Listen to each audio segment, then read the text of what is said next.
Bien, continuamos con, con el análisis, ¿sí? Con la clase.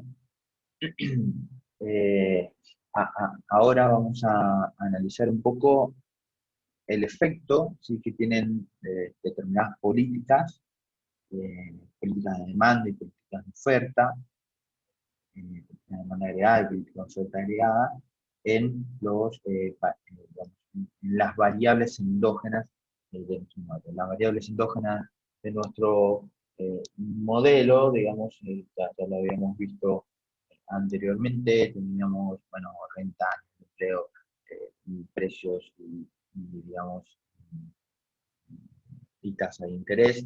En particular vamos a ver qué sucede con nuestra tasa de interés, con nuestros precios, con nuestro nivel de empleo, con nuestro nivel de renta, ¿sí?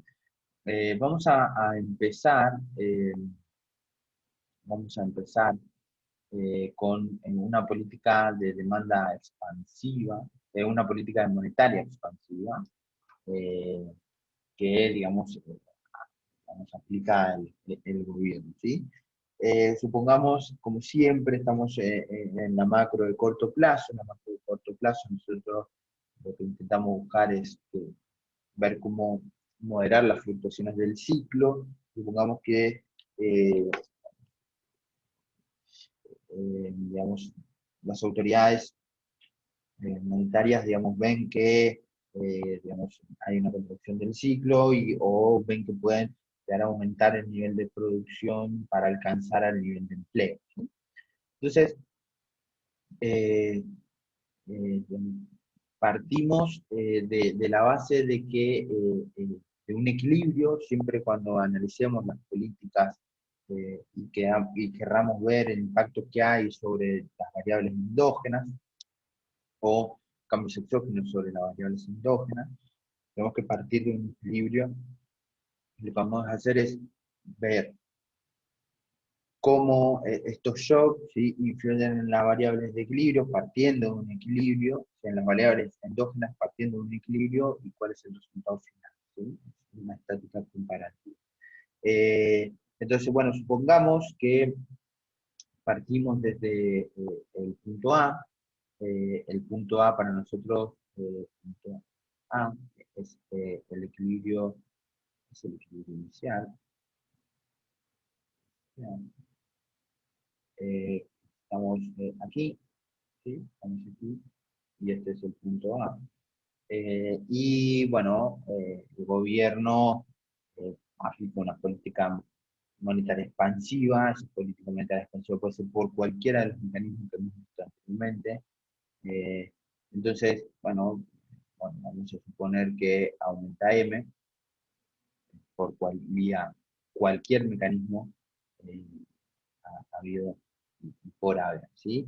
Bueno, el incremento de M de manera exógena, lo que me produce, en primer lugar, lo que me produce es específicamente en el mercado monetario, es un exceso de oferta de dinero, ¿sí? Al nivel de tasa de equilibrio, al nivel de la tasa de interés real de equilibrio, ahora hay más dinero, hay más saldos reales de lo que demandan los individuos. Por lo tanto, el exceso de oferta de dinero lleva o es, o es sinónimo de un exceso de demanda de bonos, para que diga el RAS. Hemos visto que son mercados de ejecución equivalente. Un exceso de oferta de dinero es igual a un exceso de demanda de dinero. El exceso de oferta de dinero o el exceso de demanda de dinero lo que va a implicar es un incremento en los precios, una caída en el rendimiento de los bonos, lo cual lo hemos aparejado de esta manera, ¿sí? Eh, entonces, para cada, como no se modificó el nivel de renta, lo que vemos que para cada nivel de renta ahora hay una tasa de interés, eh, digamos, más baja, eh, o bien una tasa de interés más baja, ¿sí?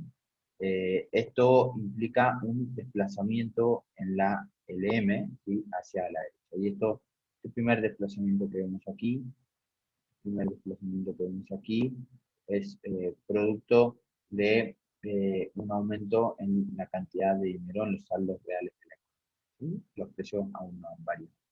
Es ese desplazamiento. Ahora bien, digamos, la caída en la tasa de interés, ¿sí? La caída en la tasa de interés, ya sabemos que en el mercado, o la política monetaria se va a transmitir hacia el mercado de bienes, hacia la economía real a través de la tasa de interés.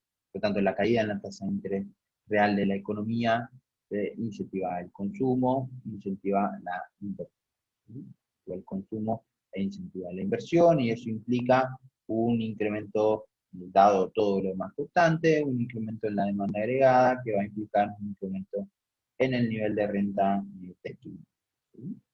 Eh, esa caída en la tasa de interés se va a ver moderada, ¿sí? Fíjense que se va a ver moderada por una cuestión que tiene que ver con el aumento en el nivel digamos, de actividad de la economía, implica un incremento en el nivel de demanda transaccional, y ese incremento en el nivel de demanda transaccional va a ser incrementar las tasas de interés. Entonces, esa caída inicial que hemos visto de aquí, que hemos visto de la tasa de interés aquí, se va a ver compensada por el incremento en la demanda transaccional, ¿sí? Entonces, esto que vemos aquí, al fin y al cabo, lo que implica es un movimiento, fíjense, una disminución en la tasa de interés y un aumento en el nivel de renta. Lo que vemos es un movimiento a lo largo de la curva IE, ¿sí? Entonces, esto que está aquí es, pasamos de A hacia C, hacia B, perdón, de A hacia B, es ese movimiento, ¿sí? Entonces, es ver cómo la política monetaria se transmitió al mercado de bienes, y ahora estamos en B, ¿tá? Estamos aquí. La economía partió de A y ahora estamos acá. Bueno, este nivel de, en B, digamos, la economía tiene una tasa de interés real de en B, digamos, en B, aquí, B.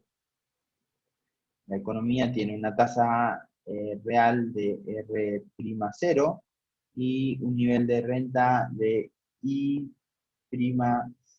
¿Sí? I'0.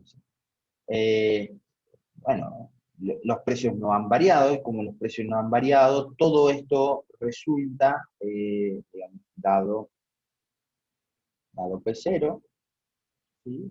Todo esto resulta en un desplazamiento de la demanda agregada, ¿sí? Que los precios no han variado, y ahora el nivel de renta que equilibra el mercado de bienes y servicios y el mercado monetario es mayor, los precios no han variado. Entonces, fíjense que este punto que está aquí, el B, asociado a este nivel de renta, como los precios no han variado, fíjense, dado un P0, dado esto, eh, implica un desplazamiento enorme. Y que este nivel que está aquí de renta se corresponde con este nivel de renta. Y este nivel de renta de equilibrio inicial se corresponde con este nivel de renta de aquí. Entonces pasamos de aquí, nos fuimos hacia, ¿no? hacia este lugar. Estamos en B', ¿sí? Estamos en B', la economía está en B', este incremento de la demanda agregada fue producto de un incremento, una política monetaria expansiva, ¿sí? La política monetaria expansiva aumentó la demanda agregada, ¿sí? Se transmitió al mercado de bienes y servicios vía un descenso en la tasa de interés, y eso impulsó la demanda agregada, ¿no? Entonces, bueno, si es el análisis muy básico que lo vimos como vimos la demanda agregada. Ahora bien, hay una cuestión a considerar, una línea aquí, que tiene que ver con los precios, ¿sí? Eh, y por qué digo que tienen que ver con los precios? Porque específicamente ahora ya está la oferta agregada, ¿sí? Eh, digamos, o mejor no hago la línea, a ver, borro aquí, y decimos, bueno, en B', ¿sí? En B', ahora estamos en B'. En B', efectivamente, dado P0, dado P0, lo que existe es un exceso de demanda de bienes. ¿No? Lo que existe es un exceso de demanda de bienes y servicios, ¿sí? Que está básicamente, se corresponde con este exceso, ¿sí? A ese nivel de precio, efectivamente, las empresas están dispuestas a ofrecer y su cero, y la economía, los agentes económicos están demandando y prima su cero. Entonces existe un exceso de demanda de bienes, y como ya sabemos de los principios económicos muy básicos, el exceso de demanda implican una escasez relativa de recursos. Por lo tanto, para solucionar eso, el mercado, digamos, funciona incrementando los precios para efectivamente racionar los recursos y asignarlos de la mejor manera. Ahora bien, ese incremento de precios, ya sabemos, hay un exceso de demanda, aumentan los precios. Bueno, la pregunta es, ese incremento de precios ahora hay que analizarlo en dos lugares diferentes.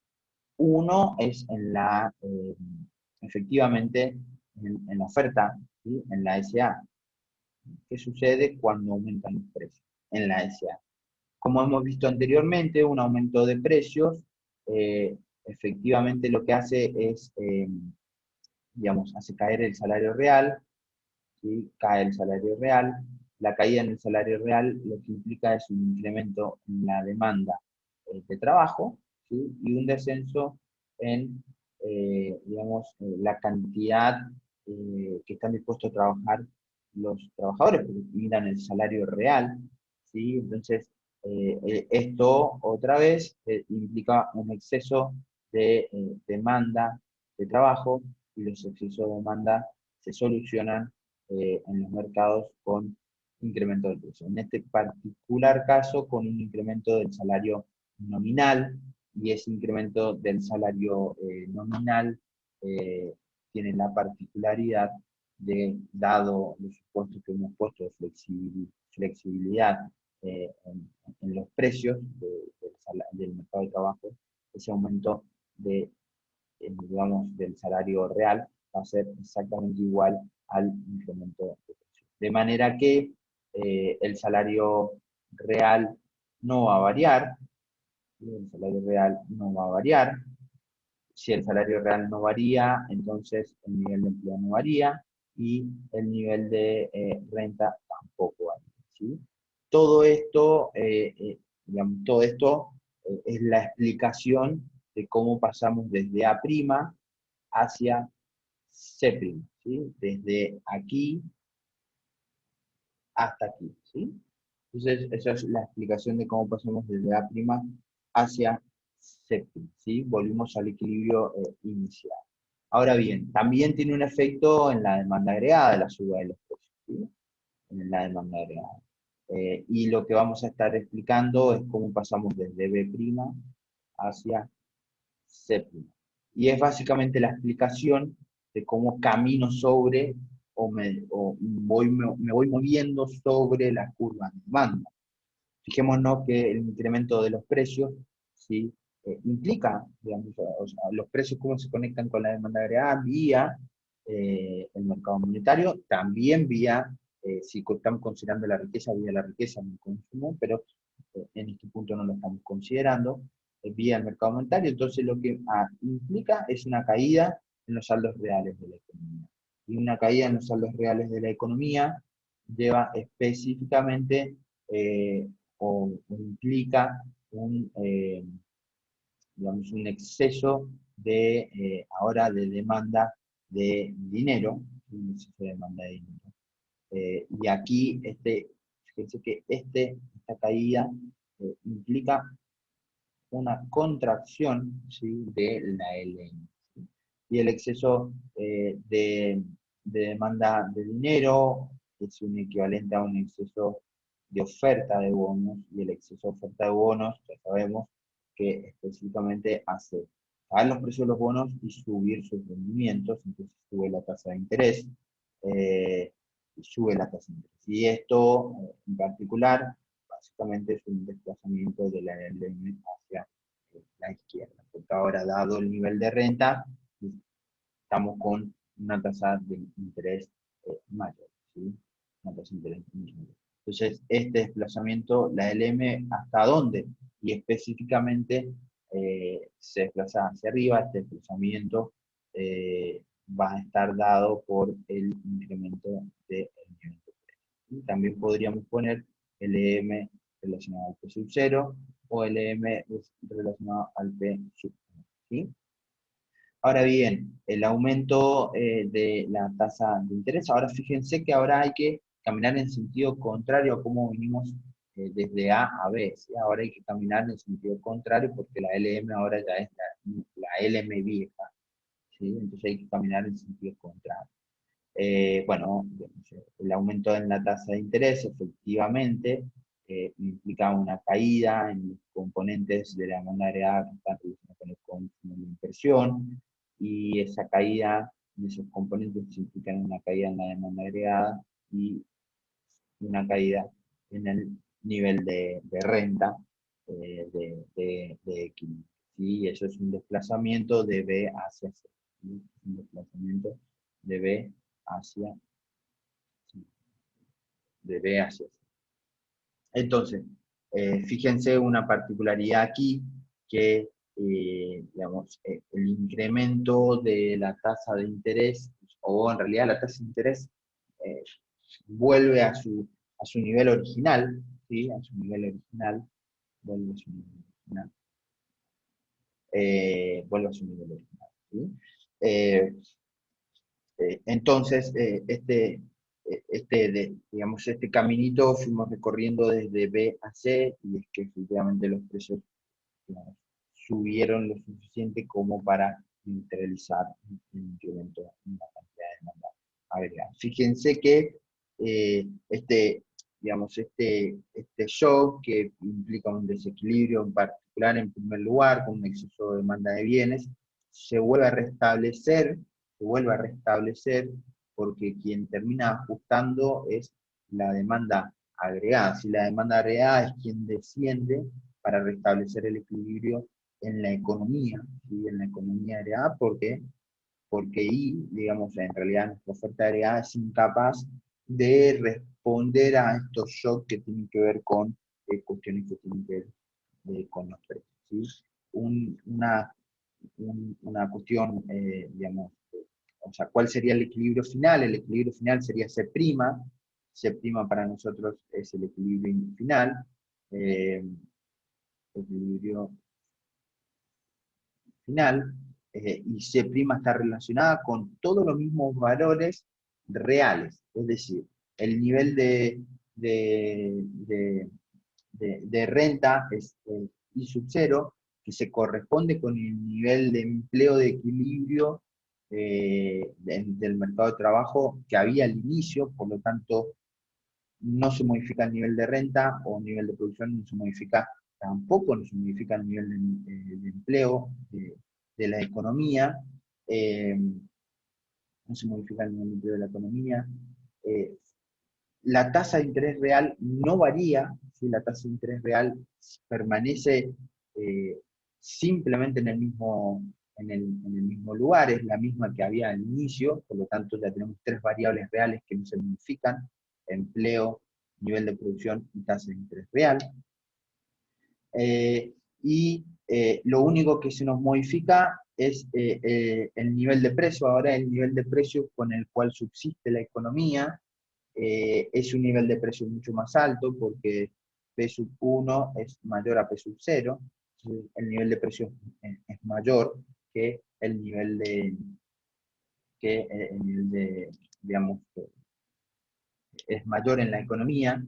Por lo tanto es la única variable que ha cambiado. El salario real no ha cambiado, porque específicamente el nivel del salario monetario nominal ha variado en la misma proporción que el nivel de precio, y por lo tanto ha contrarrestado, ¿sí?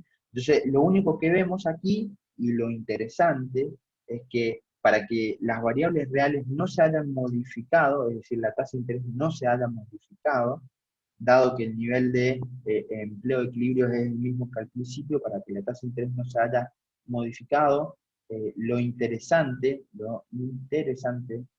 de ello es que efectivamente la variación en la cantidad de dinero o en la cantidad de dinero de la economía es precisamente igual a la variación de los precios, ¿sí? Del nivel de precio de la economía.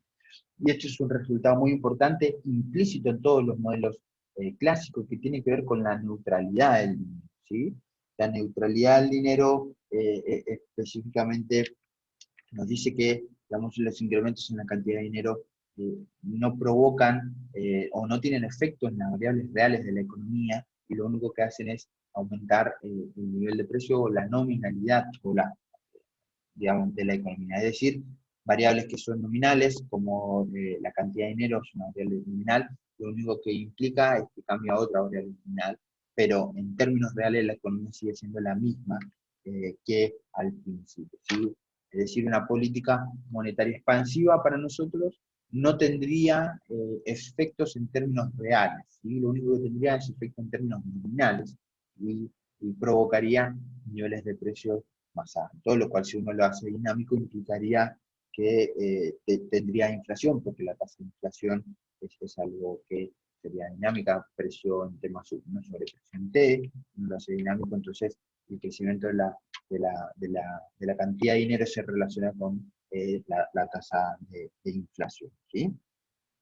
Por lo tanto, la política monetaria expansiva es incapaz de alterar el nivel de producción y el nivel de empleo, el salario real y la tasa de interés de la economía. Únicamente la política monetaria tiene efectos sobre las variables nominales como el nivel de precio, y provoca un nivel de precio más alto en la economía, ¿sí? En la economía.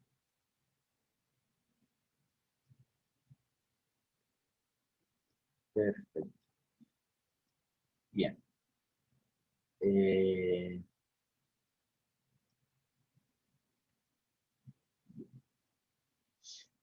bueno, a ver. Una cuestión con la política monetaria digamos, no quiero dejar pasar es qué pasa si tenemos si incluimos el nivel, digamos, la riqueza, si incluimos eh, aquí la riqueza, que para nosotros sería A-1, ¿sí? Si incluimos la riqueza que depende a ver, que depende del nivel de precios, incluimos la riqueza en la función de consumo. Bueno, en este caso, las variaciones de precio, o sea, el incremento de precio resultante de la política monetaria en la demanda agregada, tiene dos canales de transmisión. Uno, efectivamente, son los saldos reales de la economía, como ya lo hemos visto, vía el mercado monetario, monetario, y otro tiene que ver con efectivamente la riqueza de los individuos, y aquí es vía consumo, ¿no? Eh, el caso interesante que lo pueden realizar es que efectivamente el equilibrio final, cuando hago una política monetaria y incluyo a la riqueza en la función de consumo, es que la neutralidad del dinero no existe, porque en realidad la variable, si bien el nivel de renta, ¿sí? El nivel de renta no se modifica, el nivel de empleo no se modifica, el salario real no se modifica, lo que sí se va a ver modificado es la tasa de interés, ¿sí? La tasa de interés, particularmente lo que vamos a ver es una baja en la tasa de interés, ¿sí? Una baja en la tasa de interés. Entonces, eh, bueno, digamos, efectivamente, eso implica que alguna variable se ha modificado, alguna variable real se ha modificado, y particularmente en la tasa. Y eso se da porque, si bien, digamos, la LM en primer lugar se desplaza por la política monetaria expansiva, cuando vemos el incremento de los precios, lo que vamos a estar viendo es que también la IS ahora se va a desplazar hacia la izquierda, por producto del incremento de los precios. Entonces, digamos, bueno, en este caso me salió de esa manera, voy a borrar para no confundir. Eh, Aquí vamos a ver que la IS se va a desplazar un poquitito, como consecuencia del incremento en el nivel de precios. Por lo tanto, la LM cuando se desplace no se va a desplazar tanto como se podría haber desplazado anteriormente, ¿sí? Entonces se va a desplazar ahí para equilibrar el mercado, para equilibrar la demanda negada. Y entonces el resultado final va a ser una tasa que se corresponde con un nivel más bajo de la tasa de interés inicial, ¿sí? Entonces, bueno, entonces eso implica que no se cumple la neutralidad, ¿sí? Los dejo para que lo puedan hacer.